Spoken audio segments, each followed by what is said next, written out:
साल बेमिसाल। और अब देखिए आपका अपना न्यूज़ 24 एक्सप्रेस नए अंदाज। नमस्कार, आप देख रहे हैं न्यूज़ 24 एक्सप्रेस और मैं हूं नेहा परिहार आपके साथ। आइए रुक करते हैं आज के बुलेटिन की ओर।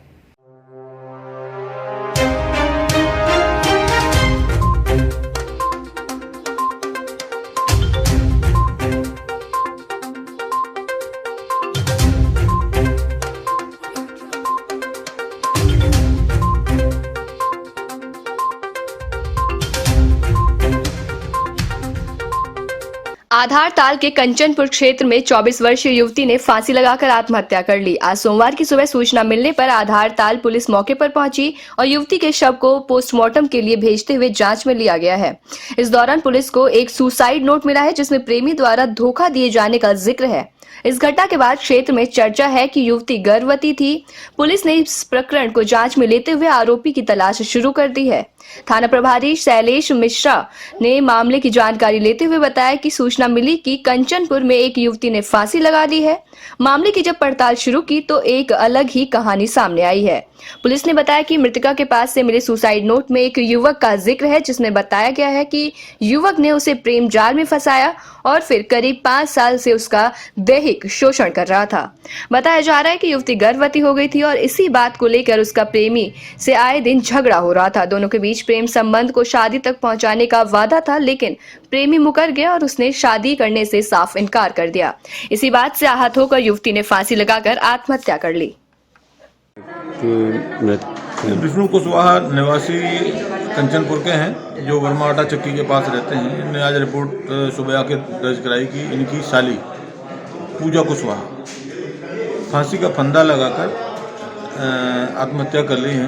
ये जो चुन्नी से गले में फंदा लगाई थी तो उनको उतार के नीचे रख लिया गया है। जिस पर मर्ग कायम कर उसकी जांच की जा रही है कि किन कारणों से आत्महत्या की गई है और कारण खुलने पर अग्रिम कार्रवाई की जाती है। आप अपने नाम और पता। उप निरीक्षक भरत सिंह, थाना आधारताल। बीएसएफ की वर्दी में घोड़े पर बैठी बेटी, आगे पीछे लोगों का जुलूस और ढोल नगाड़ों की थाप पर भीड़ थिड़की। नजारा राजगढ़ जिले के एक गांव में देखने को मिला। गांव पिपलिया रसोड़ा में रहने वाली संध्या का चयन सीमा सुरक्षा बल में हुआ है। बता दें कि बीएसएफ में चयन होने के बाद उनके लिए ढोल नगाड़े बजाए गए। 8 महीने की ट्रेनिंग पूरी कर बेटी वर्दी में गांव लौटी तो परिवार सहित गांव वाले भावुक हो गए। लोगों ने बेटी की उपलब्धि पर जश्न मनाया। गाजे बाजे के साथ बेटी को घोड़े पर बैठाकर जुलूस निकाला गया। इसी दौरान ग्रामीणों के साथ संध्या ने भी जमकर डांस किया। इस मौके पर संध्या ने कहा, ये मेरे लिए यादगार पल है। मध्य प्रदेश के हरदा जिले के सिविल लाइन थाना अंतर्गत ग्राम पलासनेर के सोयाबीन प्लांट के पास सड़क हादसे कम होने का नाम ही नहीं ले रहे हैं। दोपहर 1 बजे होशंगाबाद खंडवा स्टेट हाईवे पर एक कार और बाइक में भिड़ंत हो गई। इसमें बाइक चालक गंभीर रूप से घायल हो गया है।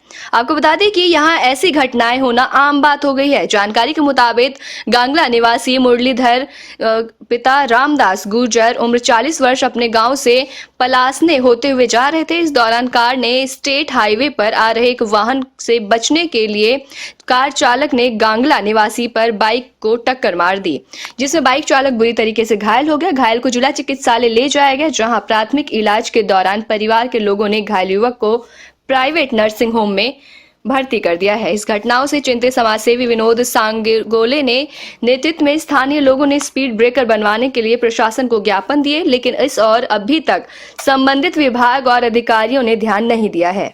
यदि समय रहते यहाँ स्पीड ब्रेकर नहीं बनाया गया तो ऐसे अनेक हादसे होते रहेंगे। झाबुआ जिले के थांदला तहसील निवासी एवं गौ भक्त आत्माराम शर्मा के यहाँ गौ माता रानी नाम से प्रसिद्ध गाय माता अज्ञात बीमारी से गंभीर हालत में थी, जिसका शर्मा के द्वारा पशु चिकित्सक से इलाज के बाद निधन हो गया।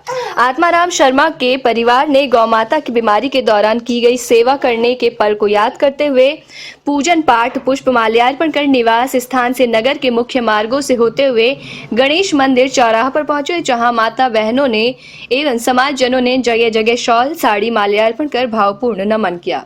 नौगावा नदी तट पर बैंड बाजाओं के दुख पल के साथ गौ माता को अंतिम विदाई दी। जनपद झांसी की तहसील मोठ में महिला के साथ बलात्कार का अश्लील वीडियो वायरल हो रहा है। शौच के लिए गई महिला के साथ दबंग युवक ने बलात्कार किया है। बलात्कार का ये वीडियो सोशल मीडिया पर खूब वायरल हो रहा है। ये वीडियो वायरल होने से हर जगह हड़कंप मचा हुआ है। मामला समथर थाना क्षेत्र के गांव बुडेड़ा घाट का है। महिला ने युवकों पर गंभीर आरोप लगाए और संबंधित पुलिस को प्रार्थना पत्र देकर पुलिस से इस पूरे मामले की कार्रवाई करने की मांग की है। ये पूरा मामला समथर थाना क्षेत्र का है।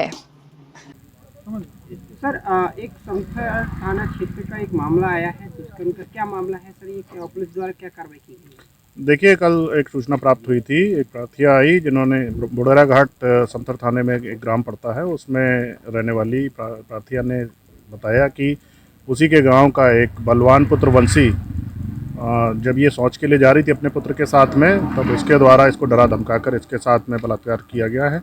इसके संबंध में उसने लिखित तहरीर दी, जिसके आधार पर सुसंगत धाराओं में थाना समथर में मुकदमा पंजीकृत किया गया है। अग्रिम विधिक कार्रवाई साक्ष्य संकलन की जा रही है। क्या उसे गिरफ्तार किया गया है जो आरोपी है? अभी साक्ष्य संकलन की कार्रवाई की जा रही है, उसी के अनुसार उसकी गिरफ्तारी सुनिश्चित की जाएगी।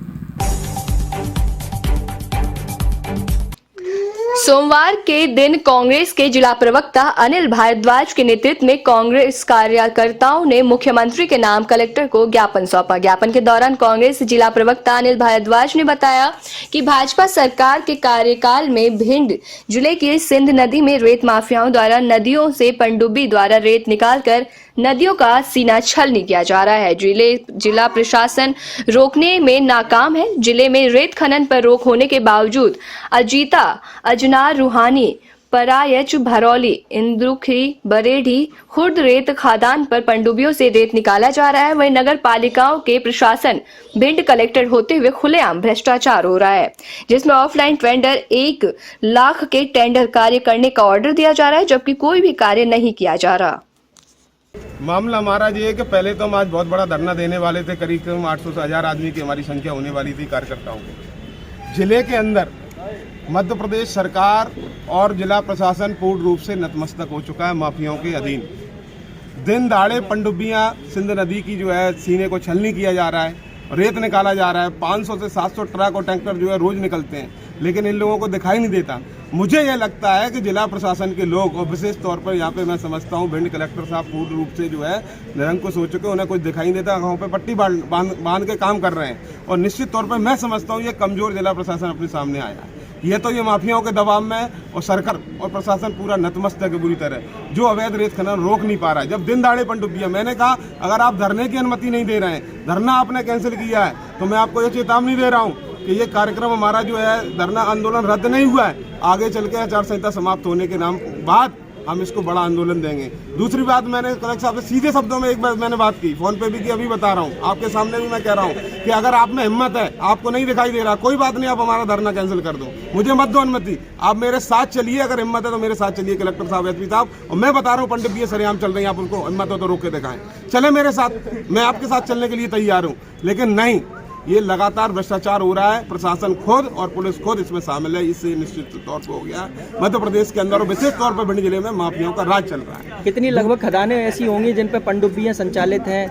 लगभग 2 दर्जन खदानों पर पनडुब्बियां सरेआम चल रही हैं, दिन दहाड़े, कोई भी जाके देख सकता है। आप भी देखते, चाहे वो पररांच का मामला हो, इंद्र की हो, आपने सरकार पे आरोप लगाया है, सब जगह आपने सरकार, लेकिन प्रभारी मंत्री का भी आदेश आया था, उन्होंने स्पष्ट, मैं कहता रहा हूँ कि प्रभारी मंत्री और मुख्यमंत्री के आदेश की धज्जियां उड़ाई जा रही हैं। इससे वही तो मैं कह रहा हूँ, जब प्रभारी मंत्री और मुख्यमंत्री के आदेश का कोई मतलब नहीं, यानी प्रदेश में और जिले के अंदर माफियाओं का राज्य है, माफिया तंत्र है, सरकार और प्रशासन पूर्ण रूप से फैल हो चुका है। आपने नगर पालिका पे 1 लाख के टेंडर के पर आरोप लगाया, उसका क्या मामला है पूरा? नगर पालिका में 1 लाख के टेंडर दिए जा रहे हैं, जो बिना ऑफलाइन दिए जाते हैं 1 लाख के टेंडर, लेकिन एक ही व्यक्ति के नाम से कई टेंडर दिए जा रहे हैं। पहली बात तो ये है, और बंटा ढार हो रहा है। सबसे बड़ी बात है कि नगर पालिका का प्रशासक अभी भिंड कलेक्टर साहब है, और बिना जांच किए एस्टीमेट पे पेमेंट तो हो रहा है, लेकिन वो काम कहाँ किया या 1 लाख का वो दिखाई नहीं दे रहा है। और प्रशासक होने के बाद अगर आप उसको बिना जांच के और बिना उसके अगर अनुमति प्रदान कर रहे हो, पेमेंट हो रहा है, निश्चित तौर पर आप भी उस भ्रष्टाचार में संलिप्त हैं। तो नगर पालिका सीएमओ जो आज भिंड में है, वर्तमान में सबसे ज्यादा भ्रष्ट व्यक्ति है, इसकी विभागीय जाँच होना चाहिए। मैं तो ये समझता हूँ विभागीय जाँच हो, निलंबित करें पहले उसको, उसकी विभागीय जाँच होना चाहिए। एक बात। वक्त हो चला है एक छोटे से ब्रेक का, फिर मुलाकात होगी ब्रेक के बाद।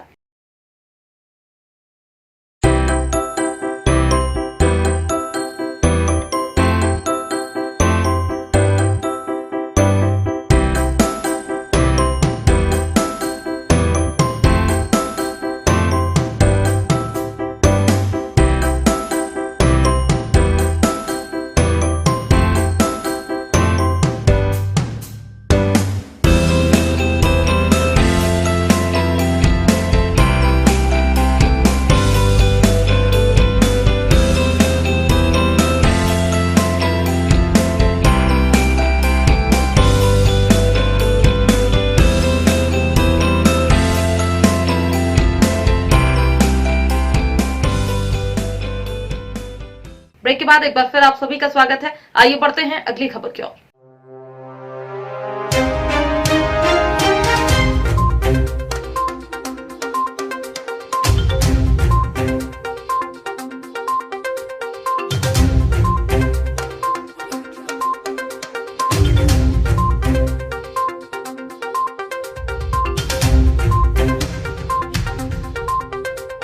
साहिबगंज जिला पुलिस कप्तान अनुरंजन किस्पोट्टा ने सोमवार को प्रेस कॉन्फ्रेंस कर बताया कि बोरियो थाना अंतर्गत ग्राम मोती पहाड़ी के अरुण शाह का फिरौती के लिए अपहरण कर हत्या मामले में और बरहेट थाना के सनी चंद्रायन सोरेन के हत्याकांड से वंचित फरार अभियुक्त लखीराम हेम्ब्रम उर्फ एडमिन सिंह सोरेन उर्फ रेडो सिंह उर्फ सोनी राम पिता फोचे हेब्रेन ग्राम पाथोरबाड़ी जिला कोकड़ा छाड़ असम से गिरफ्तार किया गया और बड़हड़वा अनुमंडल पुलिस पदाधिकारी प्रदीप उमरांत के नेतृत्व में गठित छापेमारी दल के सदस्यों ने मिली गुप्त सूचना के आधार पर तकनीकी एवं पेशेवर तरीके से त्वरित कार्रवाई करते हुए रविवार को ग्राम रंगिया डूहू जिला के कोकरा झाड़ असम से गिरफ्तार करने में सफलता हासिल की। बीते साल मई जून के माह में बोरियो थाना क्षेत्र से अरुण शाह के अपहरण के बाद हत्या कर दी गई थी और उसके क्रम में अपराधियों की गिरफ्तारी के क्रम में हमारे एक पुलिस अफसर चंद्राय सोरेन की भी हत्या हो गई थी। उसी घटना के प्रमुख अपराधी लखीराम उर्फ एडविन को हमारी एक विशेष टीम ने असम से गिरफ्तार किया है और एक बड़ी सफलता हासिल की है। यह नेशनल संथाल लिबरेशन आर्मी का डिप्टी कमांडर इन चीफ है और असम गोड्डा और साहिबगंज में इनके विरुद्ध अनेक कांड प्रतिबंधित हुए हैं इनके विरुद्ध और ये वांछित रहा है। हम लोग लगातार इस टीम की पीछा कर रहे थे और सूचना मिलने पर सटीक सूचना पर एक पेशेवर तरीके से ऑपरेशन टीम गठित कर भेजी गई और असम पुलिस के सहयोग से इसे गिरफ्तारी की गई है। यह एक बहुत ही महत्वपूर्ण गिरफ्तारी है और उस शहीद अफसर के लिए हमारा एक उसको श्रद्धांजलि स्वरूप है कि हम उसके मुख्य अभियुक्त को पकड़ने में सफलता पाए। इस घटना में शामिल एक और अपराधी अभी हमारे गिरफ्त से बाहर है जिसकी हम लोग गिरफ्तारी का प्रयास जारी रखें। इस टीम में शामिल सभी लोग हमारे पुलिस निरीक्षक कुलदीप, अफसर इंचार्ज रहमान। राज्य सरकार ने किसानों के विकास के लिए कई योजनाएं शुरू की हैं जिनका उद्देश्य किसानों को लाभ पहुंचाना है। ऐसे एक युवा किसान हैं बड़गढ़ जिले के बीजापुर प्रखंड के जोखीपल्ली गांव के सुब्रत साहू, जिन्होंने खेती के लिए नौकरी छोड़ दी है और दूसरों के लिए प्रेरणा का स्रोत बने हैं। उन्होंने पहले बैंकिंग क्षेत्र में काम किया था, लेकिन खेती में अपनी रुचि के कारण खेती शुरू कर दी। 1 हेक्टेयर अनार की खेती और 1 हेक्टेयर आम ने सरकारी प्रोत्साहन प्रदान किया है। सुब्रत पीछे नहीं हटे, अब वे मिश्रित खेती में 8 से 10 एकड़ खेती करने शुरू कर दी है, जिसे उन्होंने 2016 में शुरू किया है। इससे 5 परिवारों को सीधे जीविका कमाने में मदद मिलती है। उन्होंने कहा कि कृषि कार्यकर्ता साल में सैकड़ों हजारों रुपए कमा रहे हैं। उन्होंने कहा, हमारे बीजापुर क्षेत्र में कोल्ड स्टोरेज नहीं है, इसलिए कच्ची सब्जियां रखना मुश्किल है। सुब्रत अब घर बैठे रोजगार युवाओं के लिए प्रेरणा का स्रोत बने हैं। मुन्ना इस्परो महाकुर फुलेरपाली ब्लॉक बीजेपुर और चाष कर कदल चाष कर 4 बछर हलानो कदल चाष कर कोबी कर बोएल कर पातर हटा कर झुलेर कर रान झुलेर कर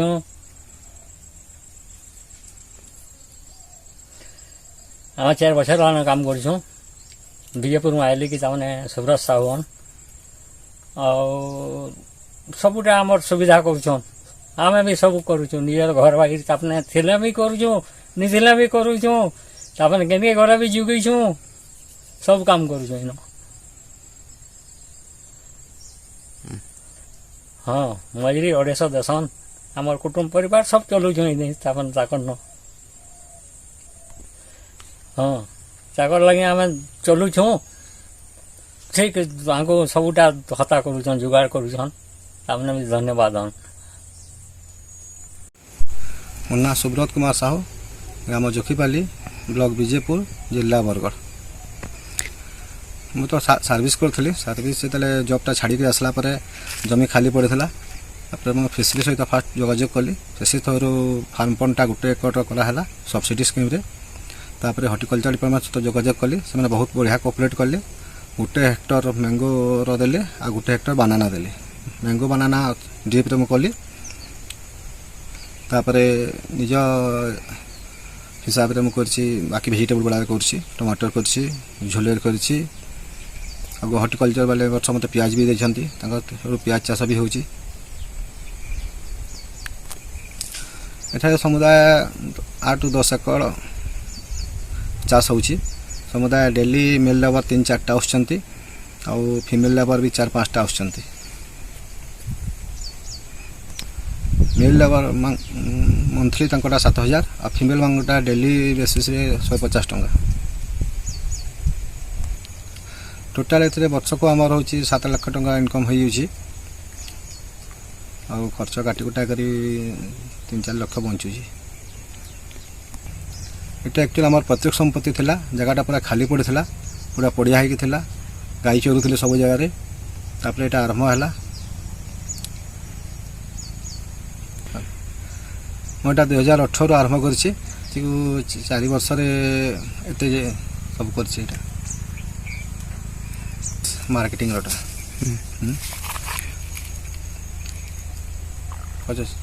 आम ये मार्केटिंग एक्चुअली सुविधा ना। ये हमको बहुत कम रेट सब जिनिस मार्केट दिया पाऊँगी। स्टोरेज सुविधा ना। से सब चाषी मो क्या कथा कहूनी बहुत जिते चाषी अच्छा समस्त सही असुविधा भोग कर मार्केट ठीक रेट से बिकी पार ना। कंचा पनीपरिया रखी भी पारे कि बिकी पारे तो बाध्य हो कम रेट ही दौरान समस्ते। मो हिसाब से जो वर्ग अच्छा जदि सर्विस पाऊना भी चाष प्रति आकृष्ट होगी विभिन्न डिपार्टमेंट जो हर्टिकलचर एग्रीकलचर और फिशरीकलचर सहित जोगाजोग करी थ्रू बहुत गुड़ा स्कीम मैंने अच्छी सब्सिडी स्कीम भी अच्छी से जोगाजोग रही सब कले से भी चाष उन्नति करें। और गवर्नमेंट को आम अनुरोध जे से चाषी मान स्पेशल टे ध्यान देवा कथा जमी सब्सिडी स्कीम आउची एक्चुअल चाषी मान पहुँचवा कथा। सेकेंड है मार्केटिंग प्रोब्लेम आउ सब कोल्ड स्टोरेज सुविधा स्टोरेज रखी सब जिन ध्यान देवा कथा। आम हिसाब तो प्रति ब्लॉक रे मिनिमम गोटे स्टोरेज हवा कथा। जबलपुर बीएसएनएल दफ्तर की कुर्की हुई है। जिला न्यायालय के आदेश पर मजकूरी बीएसएनएल ऑफिस पहुंची। हाईकोर्ट के सामने वाले सीटीओ दफ्तर में कुर्की की कार्रवाई होगी। ठेकेदार धर्मेंद्र सिंह के पेमेंट का भुगतान न होने पर कोर्ट ने यह आदेश दिया है। 3,72,00,000 का पेमेंट था बकाया। कुर्की का आदेश देने के बाद जिला न्यायालय ने बीएसएनएल के जबलपुर और भोपाल के ऑफिस को कुर्की करने के आदेश दिए। क्या है पूरा मामला? आपकी तरफ से पिटीशन लगाई गई भुगतान को लेकर। एक्चुअली क्या है कि मैं धर्मेंद्र सिंह, मैं विद्युत ठेकेदार हूं और बीएसएनएल में लगभग 20 से 25 साल से यहाँ कार्यरत हूं। मैं यहाँ पे विद्युत के ठेके का कार्य करता हूं। मैंने 2009 से 11 में यहाँ पे इनके विद्युत के टावर में इलेक्ट्रिकल मेंटेनेंस का और रखरखाव का कार्य किया था, जिसके भुगतान के लिए मैं इनसे बार बार आग्रह करता रहा। इन्होंने हमारा बिल तो फाइनल कर दिया था लेकिन इसका भुगतान नहीं किया था। बहुत सारा अमाउंट हमारा रोक के रखा हुआ था, जिसके लिए बार बार मैं इनसे आग्रह करता रहा। लगातार आग्रह करने के बाद भी इनके चीफ इंजीनियर महोदय और अधीक्षण यंत्री महोदय से जब मैंने अपने बिलों के भुगतान के लिए आग्रह किया तो इन्होंने मुझसे बोला कि कोई भुगतान अब आपको नहीं होगा, आप अगर भुगतान चाहते हैं तो आर्बिट्रेशन में जाके ले सकते हैं। तो मैंने इनसे आर्बिट्रेशन मांगा चीफ इंजीनियर महोदय से, उन्होंने मुझे उस समय आर्बिट्रेशन नहीं दिया। उसके बाद मैं माननीय उच्च न्यायालय जबलपुर गया और उच्च न्यायालय में मैंने आर्बिट्रेशन की मांग की। माननीय उच्च न्यायालय द्वारा मुझे आर्बिट्रेटर जो है मुहैया कराया गया। हाई कोर्ट के रिटायर्ड जज मुहैया दिए गए, जिस पर मेरे द्वारा और बीएसएनएल द्वारा दोनों पक्षों द्वारा अपना अपना पक्ष वहाँ रखा गया। उसके बाद आर्बिट्रेटर महोदय द्वारा 1,28,00,000 रुपये के आसपास का जो है मुझे अवार्ड जो है पारित किया गया मेरे पक्ष में, और जो जिस पे 18% ब्याज भी इनको दिया था, जो 2020 में 3,72,00,000 रुपए के आसपास बनता था, जो इनको भुगतान करना था। इन्होंने भुगतान किया नहीं और ये जिला न्यायालय में अपील में चले गए। जिला न्यायालय द्वारा इनको जो है कंडीशनल स्टे दिया गया कि आप अगर 1,28,00,000 रुपए जमा करते हैं 45 दिन के भीतर, तो आपको जो है बाकी अमाउंट के लिए स्टे दिया जाएगा। ये लगातार कोर्ट में बताते रहे, कोई ना कोई कारण बताते हुए 2019 से 2021 तक कोर्ट में कुछ ना कुछ दलील देके उसको बताते रहे। बाद में कोर्ट ने हमने जो है हिजरा फाइल किया, जो एग्जीक्यूशन का केस फाइल किया और माननीय न्यायालय द्वारा जो है उसमें 3,72,53,532 रुपए का आदेश पारित किया गया है मेरे पक्ष में, जिसकी पूर्ति के लिए BSNL हम लोग आज आए।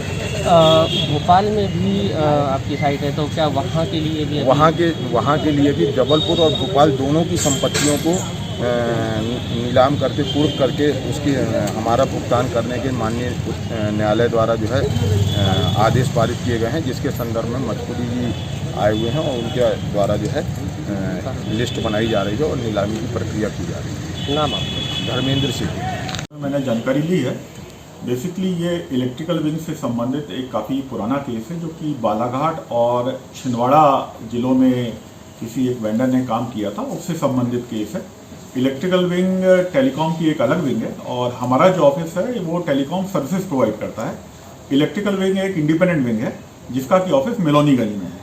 तो अभी जो सज्जन आए थे मेरे पास कोर्ट का एक वारंट लेके, उनको ये जानकारी दे दी गई है कि इलेक्ट्रिकल विंग एक अलग विंग है जिनका ऑफिस मेलोनीगंज में है।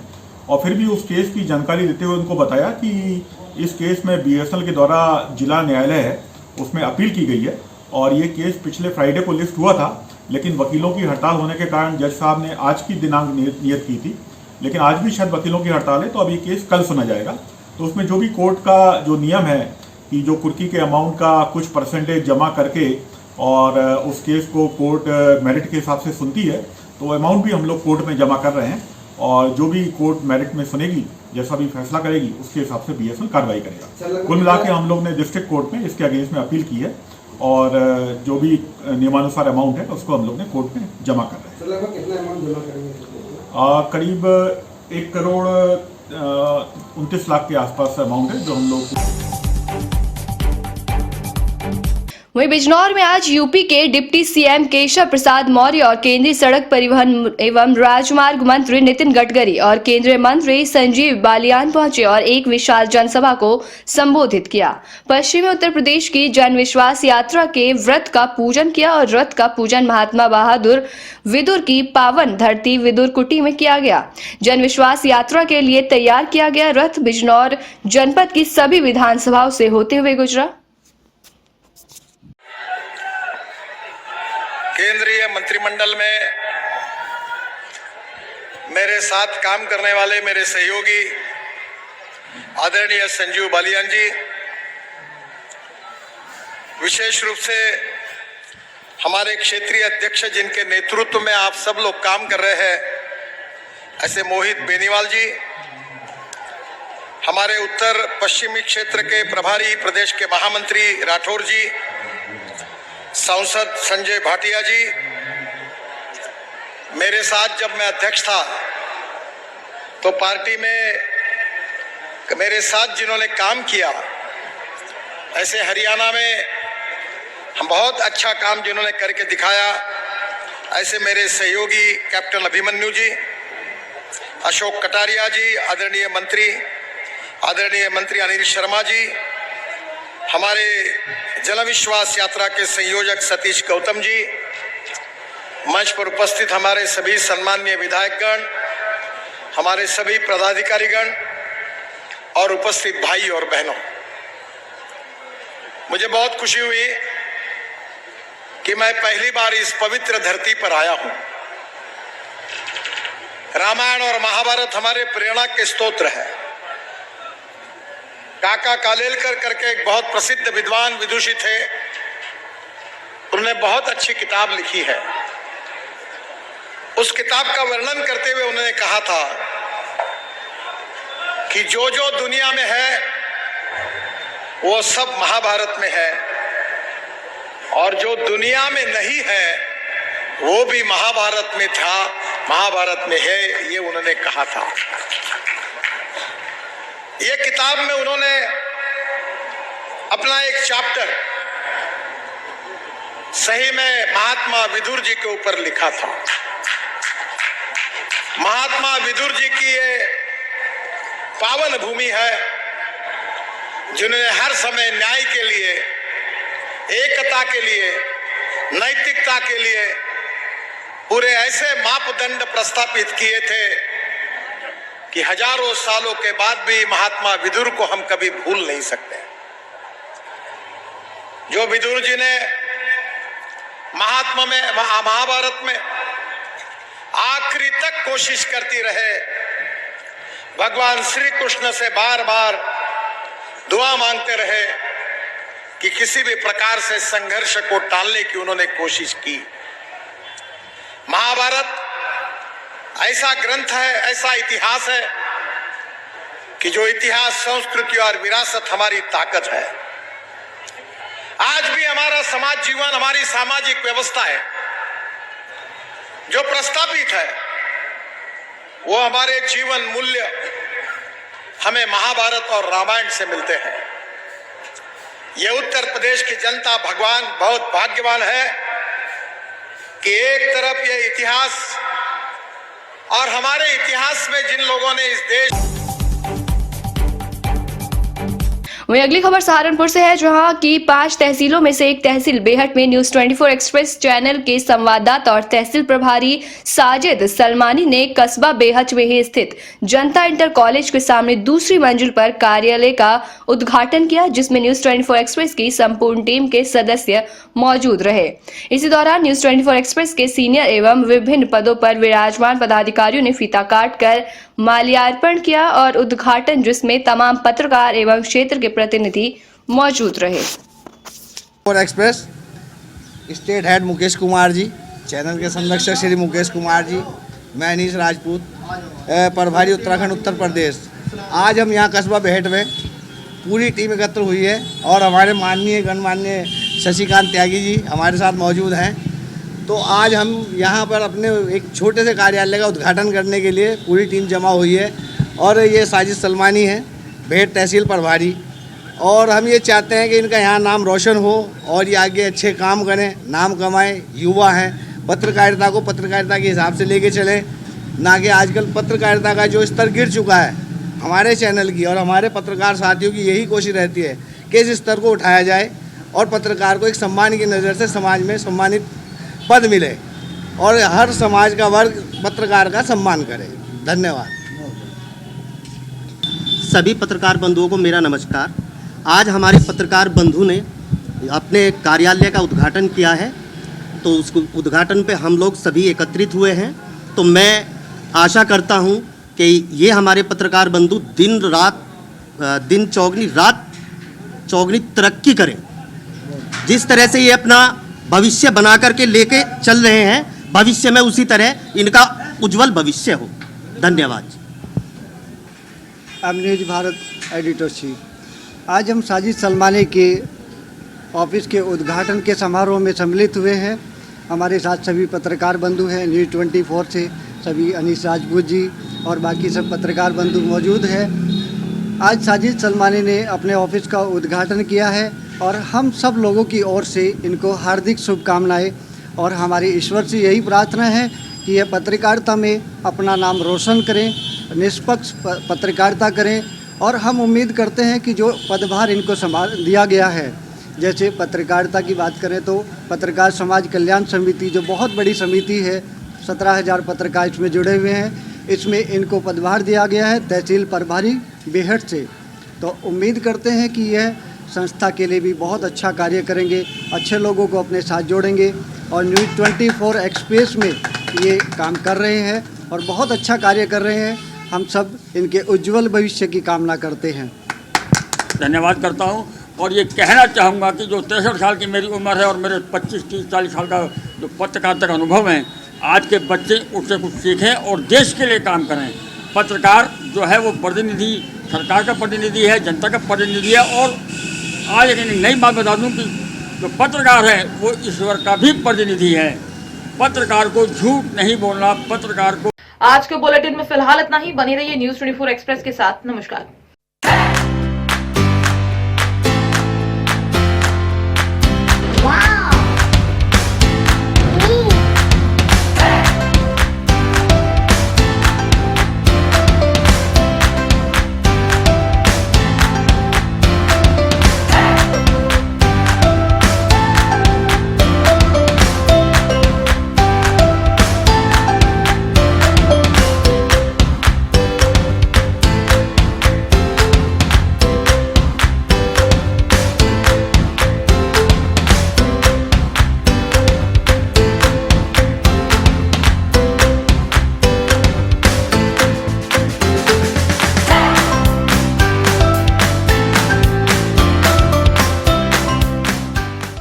24 एक्सप्रेस के 2 साल बेमिसाल। और अब देखिए आपका अपना न्यूज़ 24 एक्सप्रेस नए अंदाज में।